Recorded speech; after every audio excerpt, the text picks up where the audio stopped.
आज आपण उन्हाळ्यामध्ये नक्कीच बनवायला हवी अशी कैरीची कढी बनवणार आहोत। बनवायला एकदम सोपी आहे, झटपट होणारी आहे आणि खायला खूप टेस्टी लागणारी आहे। आता त्यासाठी इथे एका कैरीच्या मी फोडी करून घेतल्यात। आता एका मिक्सरच्या जारमध्ये आपल्याला या फोडी घालायच्यात आणि त्यामध्ये अगदी थोडंसं पाणी घालून आपल्याला त्याची एकदम बारीक अशी प्युरी तयार करून घ्यायची किंवा पेस्ट तयार करून घ्यायची। आता हे मी मिक्सरला फिरवून घेतले, बघू शकता एकदम फाईन झालेले। आता एका बाउलमध्ये आपल्याला हे काढून घ्यायचे।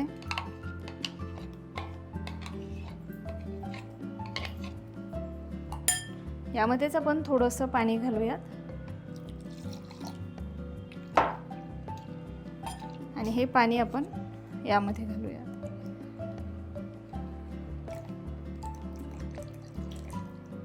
आता यामध्ये आपल्याला 2 चमचे एवढं बेसन पीठ घालायचं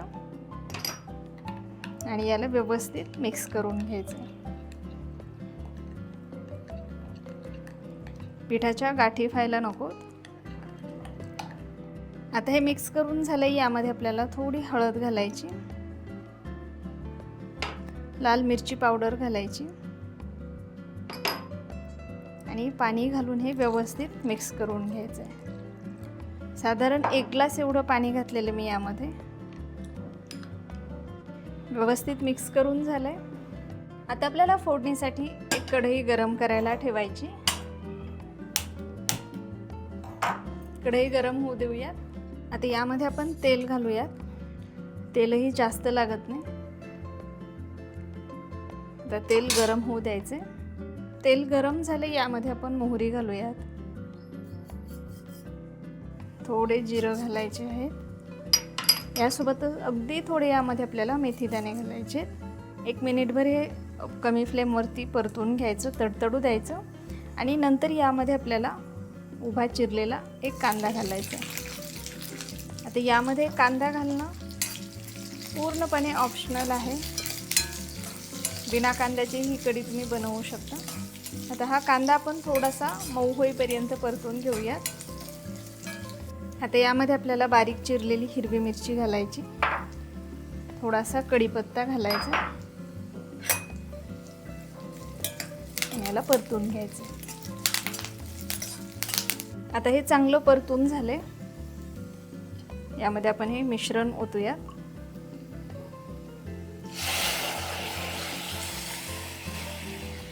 आणि पाणी घालूयात। त्याचा थिकनेस कसा हवा आहे किंवा हे किती आंबट आहे त्यानुसार आपल्याला यामध्ये पाणी घालायचे। आणखी थोडंसं घालते, मीठ घालूयात आणि याला तर सतत हलवत आपण शिजवून घेऊयात।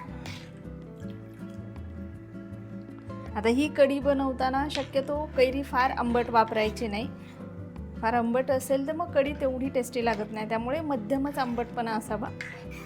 आता यामध्ये आपल्याला थोडासा गूळ घालायचा।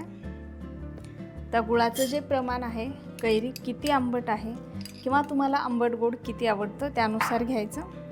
याला आपल्याला चांगलं शिजवून घ्यायचं। यातलं जे पीठ आहे ते व्यवस्थित शिजायला हवं।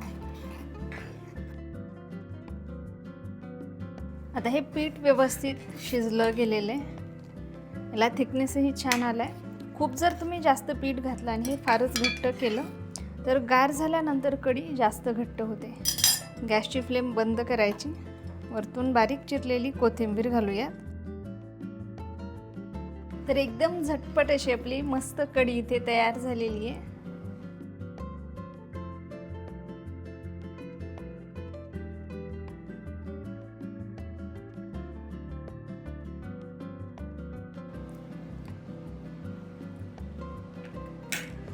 चवही एकदम छान झालेली आहे, छान आंबट गोड आहे।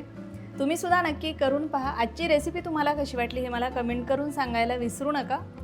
व्हिडिओला लाईक नक्की करा आणि चॅनलला सबस्क्राईबही नक्की करा।